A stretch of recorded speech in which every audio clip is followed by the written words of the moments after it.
मी योगेश राज.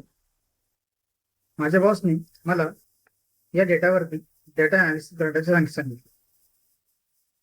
आता या डेटावरती कोणकोणत्या पद्धतीने अनालिसिस करायचं हे मला काही समजत नाही, पण हे शक्य आहे एआयच्या मदतीने.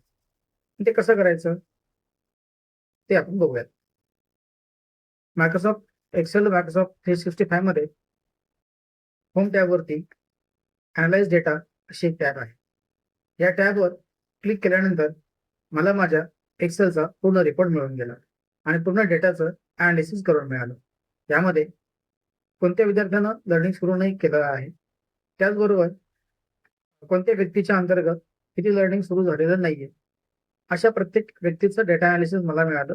त्यानंतर अशा वेगवेगळ्या पद्धतीचं डेटा अनालिसिस मला एआयच्या मदतीनं या टूलच्या मार्फत करून मिळालेला आहे.